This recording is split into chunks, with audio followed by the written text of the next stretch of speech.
당신은 퇴직 후 첫날 아침 무엇을 하셨나요?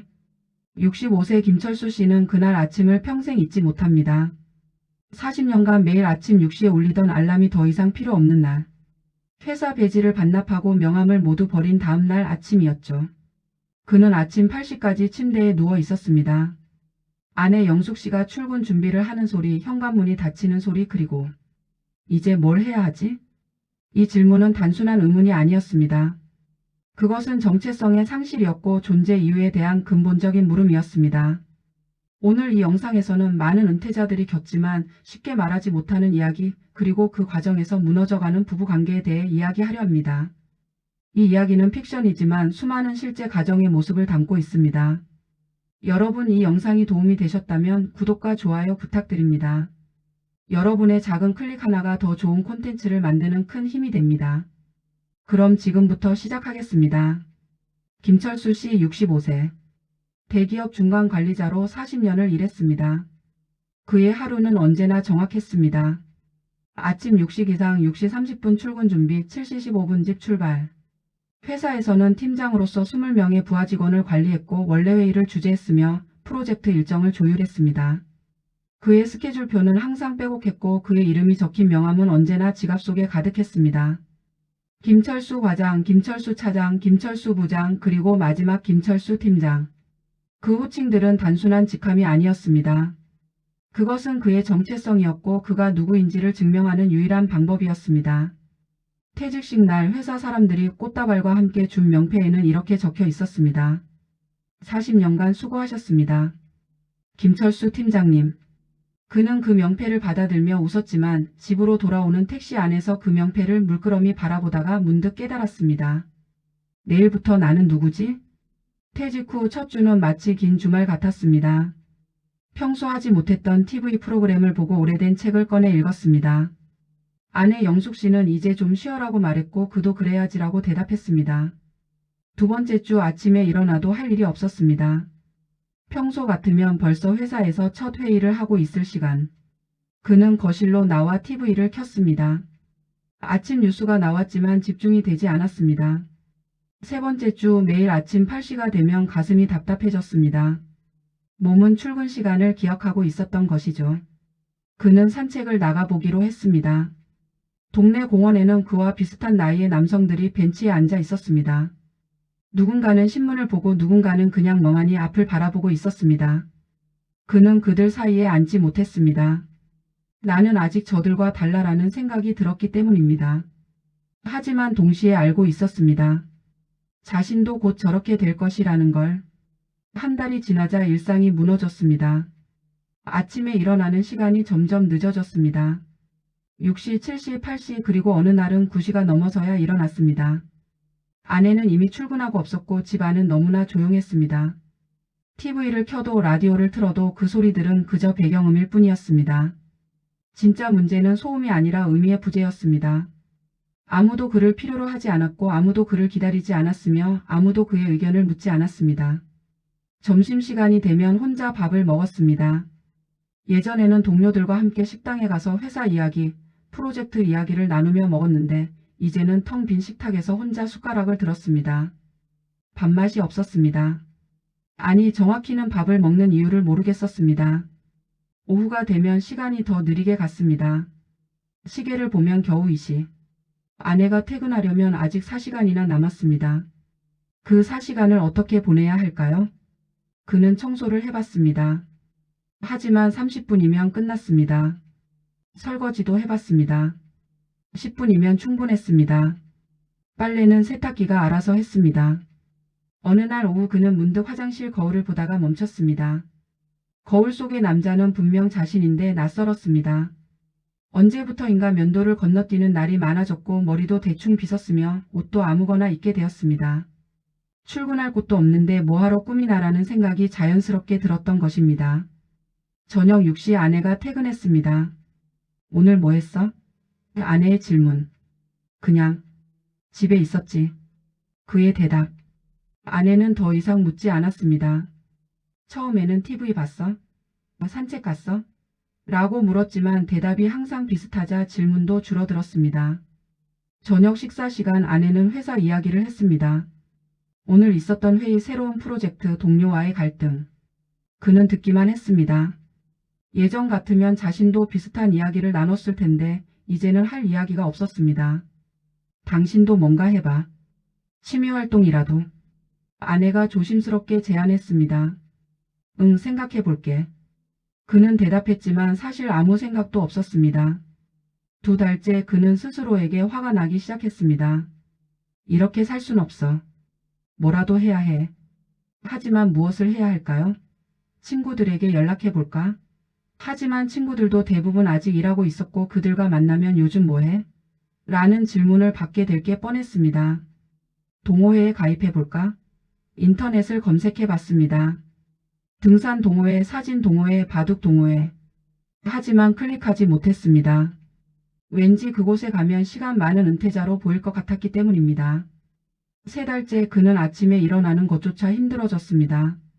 일어나봤자 할 일이 없다는 걸 알기에 침대에서 일어날 이유가 없었습니다. 어떤 날은 정오가 되어서야 겨우 일어났고 어떤 날은 아예 침대에서 핸드폰만 만지작거렸습니다. 아내가 걱정하기 시작했습니다. 병원 가볼래? 우울증일 수도 있어. 아니야, 괜찮아. 그는 부정했습니다. 자신이 우울증이라는 걸 인정하고 싶지 않았습니다.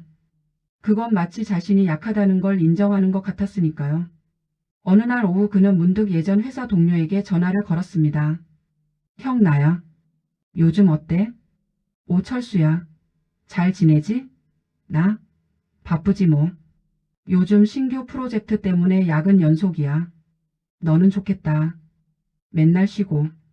맨날 쉰다. 그 말이 칭찬처럼 들리지 않았습니다. 오히려 자신이 쓸모없는 사람이 되었다는 확인처럼 느껴졌습니다. 전화를 끊고 그는 소파에 주저앉았습니다. 그리고 깨달았습니다. 이 공허함은 시간이 해결해 주지 않는다는 걸, 뭔가를 해야 한다는 걸, 자신이 여전히 쓸모있는 사람이라는 걸 증명해야 한다는 걸. 바로 그때 핸드폰 화면에 배달 앱 광고가 떴습니다. 누구나 할 수 있습니다. 나이 제한 없음. 원하는 시간에 일하세요. 그는 그 광고를 한참 바라봤습니다. 그리고 생각했습니다. 이거라도 해볼까? 배달 앱을 다운로드하는 데는 5분도 걸리지 않았습니다. 간단한 신원 확인, 계좌 등록, 그리고 시작하기 버튼. 철수 씨는 그 버튼을 누르기 전에 잠시 망설였습니다. 40년간 화이트 칼라로 일했던 자신이 이제 배달을 한다는 게 믿기지 않았기 때문입니다. 하지만 그는 버튼을 눌렀습니다. 다음 날 배달회사 사무실에서 오리엔테이션을 받았습니다. 교육장에는 20대 젊은이들부터 자신과 비슷한 나이대의 사람들까지 다양했습니다. 강사는 친절하게 설명했습니다. 앱을 켜시면 주문이 뜹니다. 수락 버튼을 누르시고 음식점으로 가셔서 픽업하신 다음 고객 주소로 배달하시면 됩니다. 간단하죠? 간단하다. 정말 간단해 보였습니다. 교육이 끝나고 배달 가방을 받았습니다. 초록색 가방, 생각보다 컸습니다. 그는 집에 돌아와서 그 가방을 메보았습니다. 거울을 봤습니다. 낯설었습니다. 하지만 동시에 묘한 설렘이 있었습니다. 내일부터 다시 일을 하는구나. 첫 배달날 그는 아침 일찍 일어났습니다. 오랜만에 6시 알람을 맞췄고 알람이 울리자마자 일어났습니다. 아내가 놀란 표정으로 물었습니다. 오늘 뭐 있어? 응. 나 배달 좀 해보려고. 배달? 아내의 눈빛이 복잡해졌습니다. 놀라움, 걱정, 그리고 약간의 안쓰러움. 하지만 아내는 아무 말도 하지 않았습니다. 조심해서 다녀와. 그것이 아내가 한 유일한 말이었습니다. 오전 10시 그는 배달 앱을 켰습니다. 곧바로 주문이 하나 떴습니다. 치킨 한 마리 배달료 3,500원, 거리 1.2km. 손이 떨렸습니다. 40년 회사 생활에서 수백 번의 프레젠테이션을 했고 수십억짜리 계약을 성사시켰던 그였지만 지금 이 순간만큼은 긴장되었습니다. 그는 수락 버튼을 눌렀습니다. 치킨집으로 향하는 길 그의 심장은 빠르게 뛰었습니다. 가게에 도착해서 주문 번호를 말했습니다. 2345번이요. 네, 잠시만요. 5분 후 따뜻한 치킨 박스를 받았습니다. 가방에 넣고 주소를 확인했습니다. 아파트 5층. 엘리베이터가 있는 아파트였습니다. 배달 도착, 초인종을 눌렀습니다. 배달 왔습니다. 문이 열리고 30대 여성이 나왔습니다. 감사합니다. 그녀는 밝게 웃으며 치킨을 받았습니다. 그 웃음이 철수 씨의 마음에 묘한 감정을 불러일으켰습니다. 누군가가 내가 한 일에 고마워하는구나. 3,500원이 입금되었다는 알림이 떴습니다. 객관적으로 보면 아주 작은 돈이었습니다. 예전 회사에서 받던 월급의 1,700 정도. 점심 한 끼 값도 안 되는 돈. 하지만 그 3,500원이 주는 의미는 금액 이상이었습니다. 내가 일을 했고 그에 대한 대가를 받았다. 그는 다음 주문을 받았습니다. 그리고 그 다음. 첫날 총 8건의 배달을 했습니다. 수입은 28,000원. 5시간 정도 일한 대가였습니다. 집에 돌아왔을 때 아내는 아직 퇴근 전이었습니다. 그는 소파에 앉아 핸드폰을 꺼내 수입 내역을 확인했습니다. 28,000원. 그 숫자를 보며 웃음이 났습니다. 아내가 퇴근했습니다. 어땠어? 괜찮았어. 생각보다. 힘들지 않았어? 좀 피곤하긴 한데. 괜찮아. 그날 저녁 그는 오랜만에 밥맛이 있었습니다. 아내와 대화도 더 많이 했습니다. 배달하면서 있었던 일들, 재미있었던 순간들을 이야기했습니다. 한 집은 5층인데 엘리베이터가 고장나서 계단으로 올라갔어. 땀 뻘뻘 흘리면서 올라갔더니 고객이 미안하다고 음료수를 하나 주더라고. 아내가 웃었습니다. 오랜만에 듣는 아내의 웃음소리였습니다. 둘째 날 그는 더 일찍 일어났습니다. 어제보다 더 많이 벌어야겠다는 생각이 들었습니다. 아니, 정확히는 더 많이 일하고 싶었습니다. 10건, 12건, 15건. 일주일 후 그는 하루 평균 12건 정도의 배달을 했고 일주일 수입은 약 30만 원이 되었습니다. 수입도 수입이지만 더 중요한 건 일상의 변화였습니다. 아침에 일어날 이유가 생겼습니다. 할 일이 생겼습니다. 누군가를 만날 기회가 생겼습니다. 가게 사장님들과 인사를 나누고 가끔 고객들과 짧은 대화를 나눴습니다. 날씨 춥죠? 조심히 다니세요. 감사합니다. 맛있게 드세요. 이런 짧은 교류들이 그에게는 큰 의미였습니다. 한 달이 지났습니다. 그는 이제 배달에 익숙해졌습니다. 어느 동네 골목이 좁은지, 어느 아파트 주차장이 복잡한지, 어느 시간대에 주문이 많은지 알게 되었습니다. 단골 가게도 생겼습니다. 동네 중국집 사장님은 그를 보면 반갑게 인사했습니다. 철수 씨, 오늘도 왔네요. 이거 가져가요. 효율도 올랐습니다. 처음에는 하루 8건이 최대였는데 이제는 15건까지 소화할 수 있었습니다. 무엇보다 그는 저녁 식탁에서 할 이야기가 생겼습니다. 오늘 어떤 고객은 말이야, 배달 와줘서 고맙다고 따뜻한 커피를 주더라고. 오늘은 비가 와서 주문이 엄청 많았어. 바빴지만 기분은 좋았어. 아내도 귀 기울여 들었습니다. 그리고 가끔 이렇게 말했습니다. 그래도 무리하지는 마. 당신 허리 안 좋잖아. 알아, 괜찮아. 2달째 그는 월 수입 120만 원을 달성했습니다. 객관적으로는 적은 돈이었습니다. 예전 월급의 13도 안 되는 금액. 하지만 그에게는 그 돈의 의미가 달랐습니다. 내가 번 돈이다. 내 노동의 대가다. 그는 그 돈으로 아내에게 꽃을 사줬습니다. 이게 뭐야? 그냥 고마워서. 뭐가 고마운데? 그냥. 아내는 웃으며 꽃을 받았습니다. 하지만 그 눈빛 깊은 곳에는 미묘한 감정이 있었습니다. 철수 씨는 그걸 눈치채지 못했습니다. 3달째 그는 배달 라이더로서 나름의 자부심을 갖게 되었습니다. 비 오는 날에도 배달하는 우리가 있어서 사람들이 따뜻한 음식을 먹을 수 있는 거야. 그는 스스로에게 이렇게 말했습니다. 그리고 실제로 그렇게 믿었습니다. 어느 날 배달 중에 옛 회사 동료를 마주쳤습니다. 철수 형, 형이 왜 여기서? 동료는 그의 배달 가방을 보고 말을 멈췄습니다. 아, 요즘 배달 일 좀 해. 아, 그렇구나. 바쁘시겠네요. 어색한 침묵. 그럼 나 먼저 갈게요, 형. 동료는 서둘러 자리를 떴습니다. 그 순간 철수 씨는 묘한 감정을 느꼈습니다. 부끄러움? 아니면 자괴감? 하지만 그는 곧 그 감정을 떨쳐냈습니다. 뭐 어때? 나는 당당하게 일하고 있는데. 하지만 그날 저녁 그는 아내에게 그 이야기를 하지 않았습니다. 무언가가 조금씩 어긋나기 시작하고 있었습니다. 아직은 작은 균열이었지만 그 균열은 점점 커질 운명이었습니다. 영숙 씨는 처음에는 남편이 배달을 시작한 것을 긍정적으로 받아들였습니다. 적어도 집에서 하루 종일 무기력하게 지내는 것보다는 낫다고 생각했습니다. 남편이 다시 활기를 되찾는 것 같았고 대화할 거리도 생겼으니까요. 하지만 시간이 지나면서 그녀의 마음속에는 다른 감정이 자리 잡기 시작했습니다. 걱정. 처음 그 걱정이 시작된 건 어느 비 오는 날이었습니다. 영숙 씨가 퇴근했을 때 남편은 아직 배달 중이었습니다. 밤 8시가 넘었는데도 돌아오지 않았습니다. 그녀는 핸드폰을 들고 남편에게 전화했습니다. 여보 어디야? 아 지금 배달 중이야. 조금만 있으면 끝나. 비 오는데 위험하잖아. 들어와. 괜찮아 한 것만 더 하면 돼. 전화를 끊고 영숙 씨는 창밖을 바라봤습니다. 빗줄기가 거세었습니다. 그녀는 남편이 비를 맞으며 오토바이를 타고 있을 모습을 상상했습니다. 65세. 그 나이가 새삼 실감났습니다. 30분 후 현관문이 열렸습니다. 남편이 흠뻑 젖은 채로 들어왔습니다. 왜 이렇게 늦게 들어와?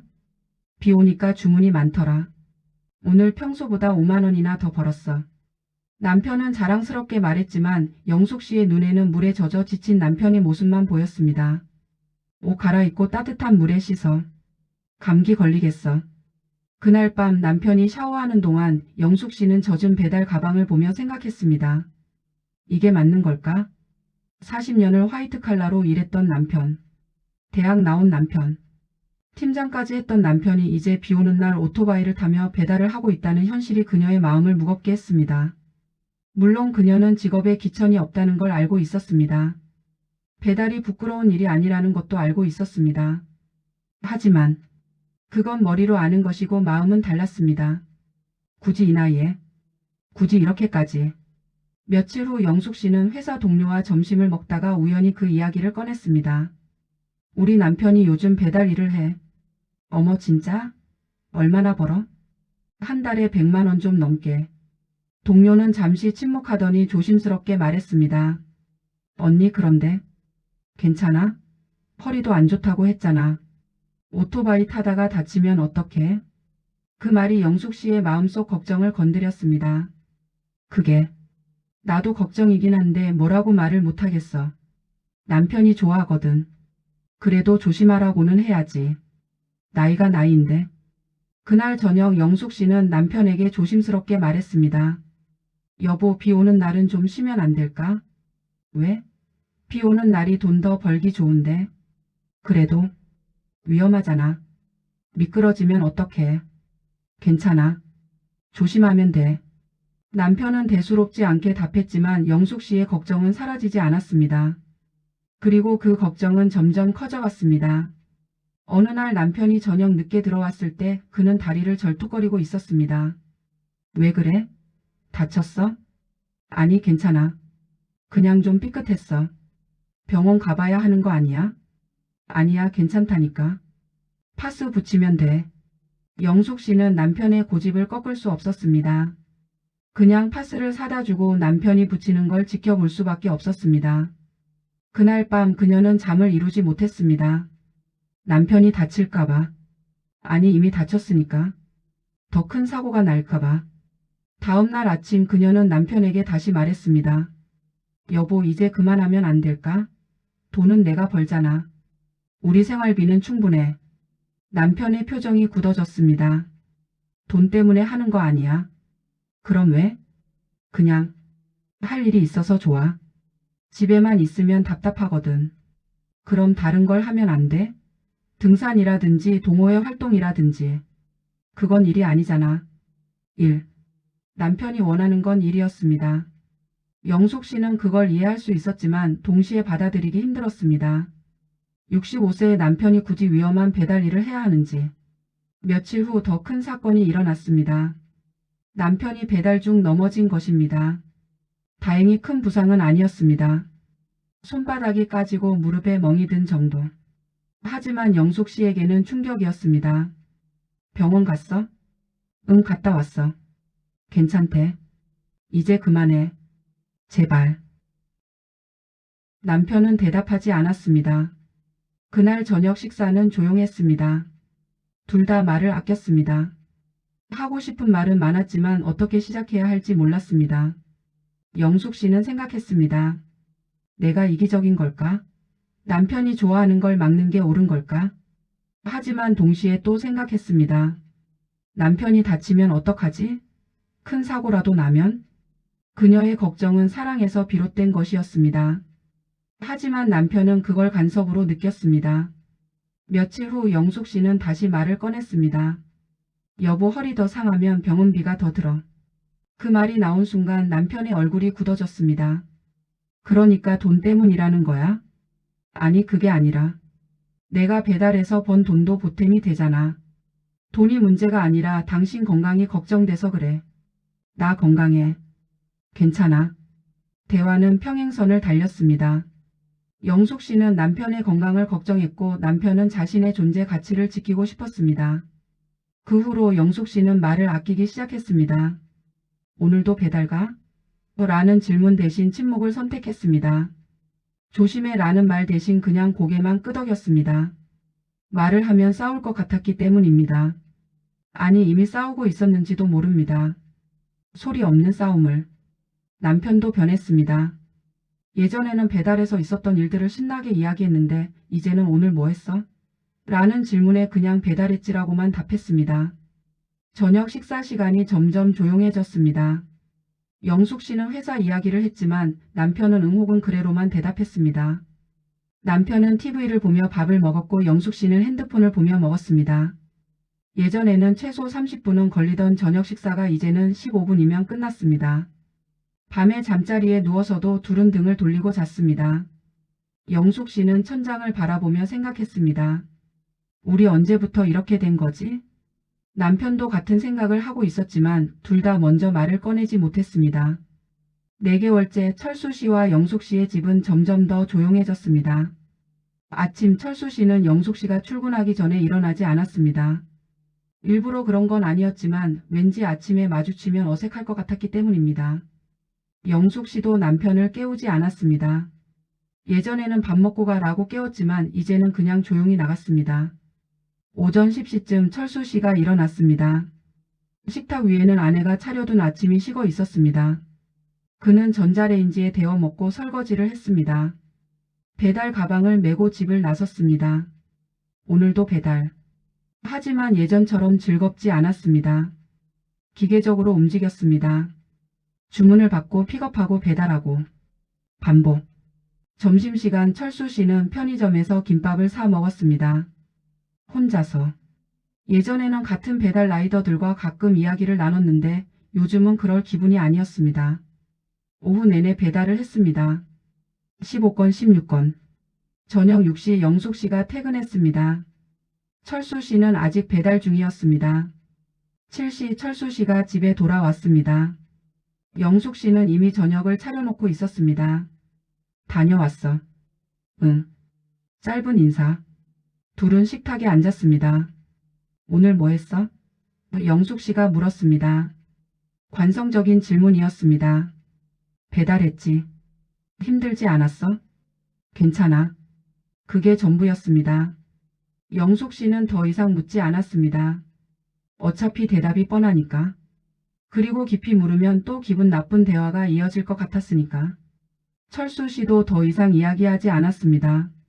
아내가 관심 없어 보였으니까. 아니, 정확히는 자신의 일을 걱정거리로만 보는 것 같았으니까. 식사 시간 15분. 잘 먹었어. 철수 씨가 먼저 일어났습니다. 응. 철수 씨는 거실로 가서 TV를 켰습니다. 영숙 씨는 설거지를 했습니다.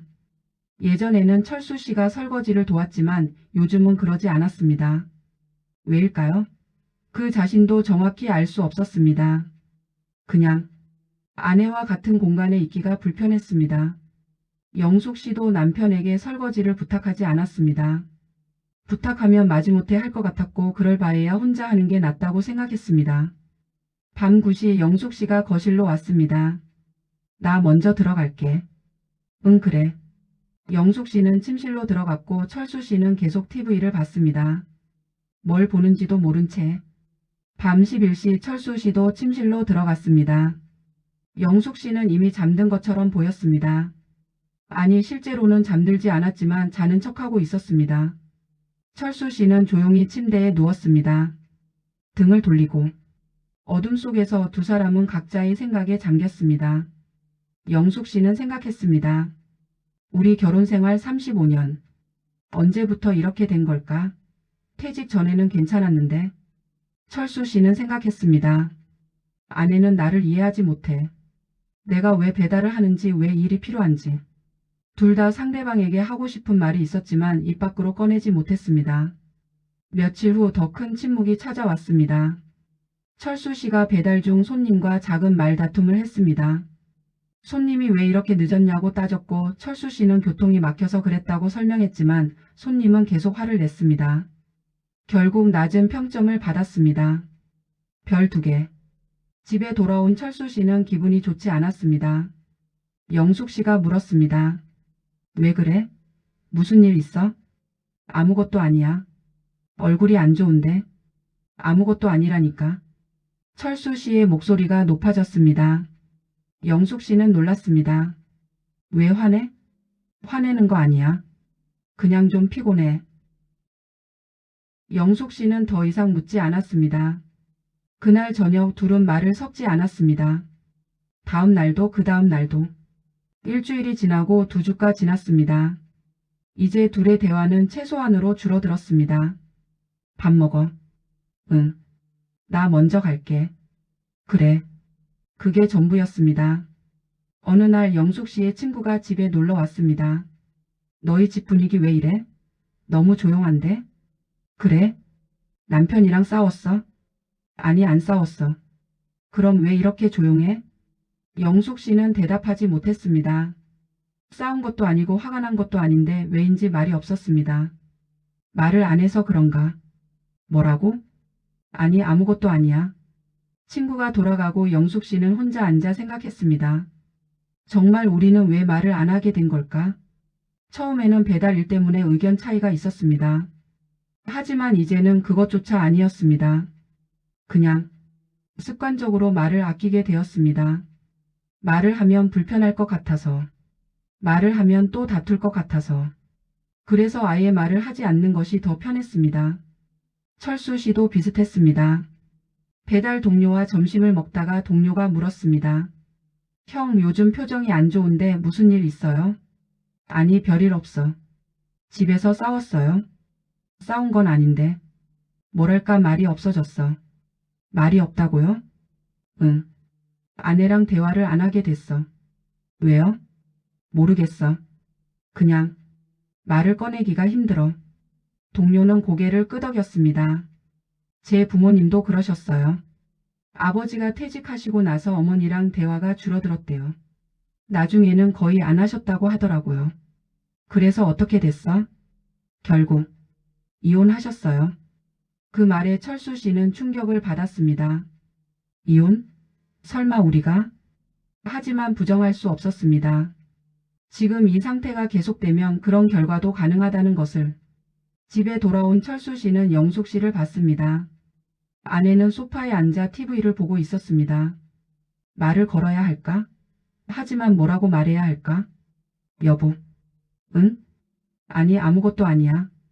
철수 씨는 결국 말을 꺼내지 못했습니다. 영숙 씨도 남편을 바라봤습니다. 남편이 뭔가 말하려는 것 같았지만 결국 하지 않았습니다. 그녀도 말을 꺼낼 수 없었습니다. 이렇게 두 사람은 점점 더 멀어져 갔습니다. 같은 집에 살면서도 다른 세상에 사는 것처럼. 어느 추운 겨울날 아침이었습니다. 철수 씨는 배달을 나가기 위해 가방을 메고 있었습니다. 영숙 씨는 출근 준비를 하고 있었고요. 그때 영숙 씨의 핸드폰이 울렸습니다. 여보세요? 네, 영숙입니다. 네? 어머니가? 영숙 씨의 얼굴이 굳어졌습니다. 지금 바로 갈게요. 전화를 끄는 영숙 씨는 황급히 가방을 챙겼습니다. 어머니가 넘어지셨대. 병원 가봐야 해. 같이 갈게. 아니 괜찮아. 배달해야 하잖아.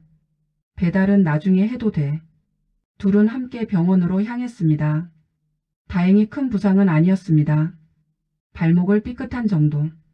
하지만 의사는 말했습니다. 연세가 있으시니까 조심하셔야 해요.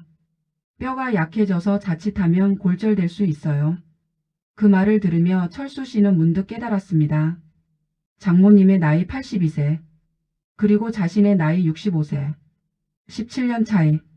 나도 언젠가 저렇게 되겠구나. 병원을 나오는 길 영숙 씨가 말했습니다. 어머니 혼자 사시니까 걱정이야. 우리 집으로 모셔와야 하나. 그게 좋겠어. 근데 내가 회사 다니니까 낮에 돌볼 사람이 없잖아. 그 말에 철수 씨는 잠시 생각했습니다. 내가 낮에 있잖아. 그래도 당신 배달해야 하잖아. 배달은 줄일 수 있어.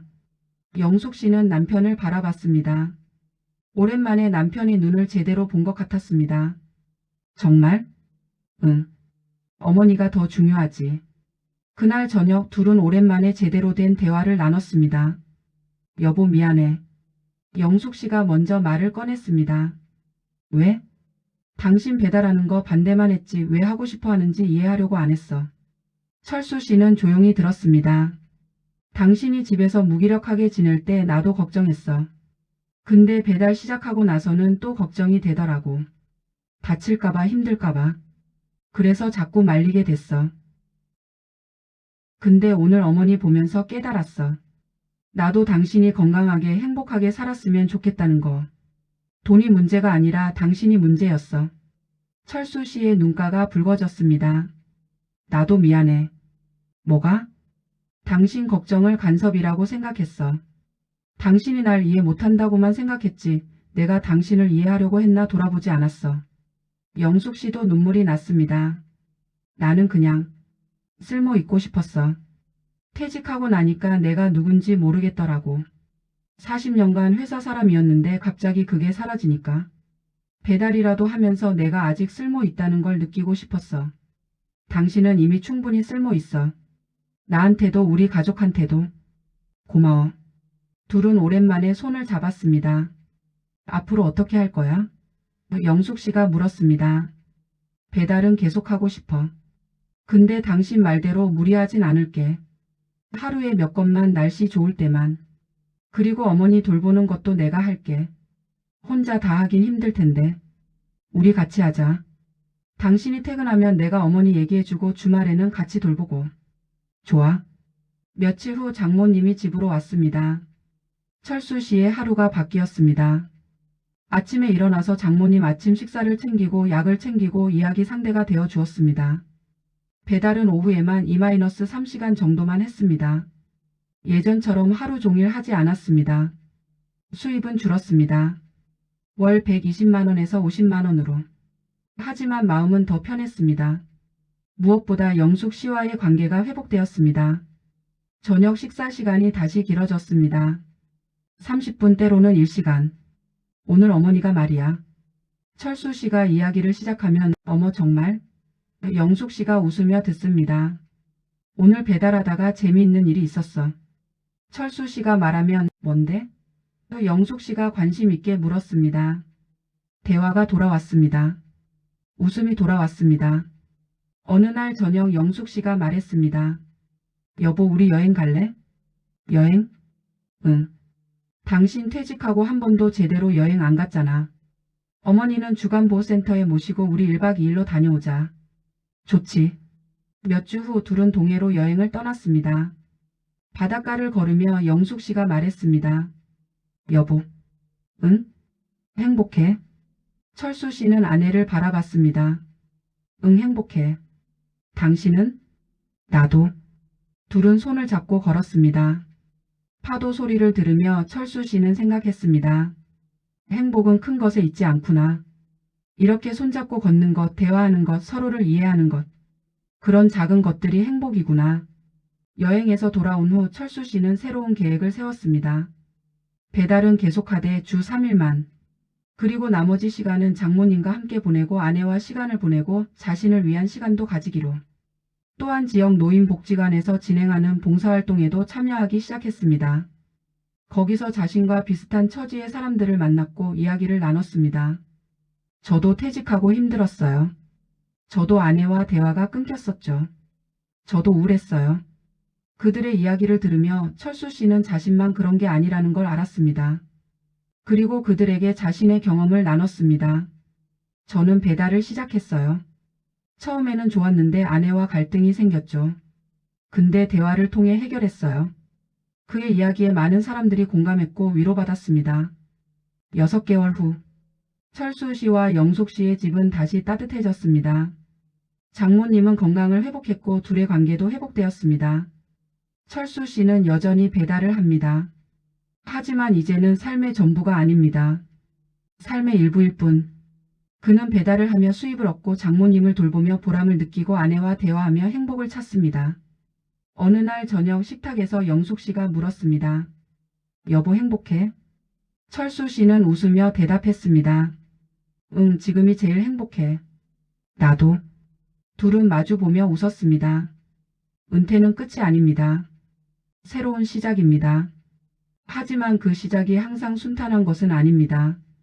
많은 사람들이 정체성의 혼란, 무기력함, 관계의 어려움을 겪습니다. 김철수 씨와 영숙 씨의 이야기는 픽션이지만 수많은 실제 가정의 모습을 담고 있습니다. 중요한 것은 소통입니다. 말하지 않으면 상대방은 알 수 없습니다. 자신의 마음을 상대방의 마음을 이해하려는 노력이 필요합니다. 그리고 무엇보다 서로에게 솔직해야 합니다. 나는 이렇게 느껴. 나는 이게 필요해. 나는 당신이 걱정돼. 이런 솔직한 대화가 관계를 살립니다. 은퇴 후 시작한 일 하나가 부부 사이를 멀어지게 만든 이유는 돈이 아니라 말하지 못한 마음이었습니다. 하지만 다행히 두 사람은 다시 대화를 시작했고 관계를 회복했습니다. 여러분도 그럴 수 있습니다. 지금이라도 늦지 않았습니다. 오늘 저녁 가족과 함께 식탁에 앉아 대화를 나눠보세요. 오늘 어땠어? 요즘 기분이 어때? 내가 도와줄 게 있어? 작은 대화가 큰 변화를 만듭니다. 이 영상이 여러분에게 작은 위로가 되었기를 바랍니다. 구독과 좋아요는 더 좋은 콘텐츠를 만드는 힘이 됩니다. 여러분의 이야기도 댓글로 들려주세요. 감사합니다.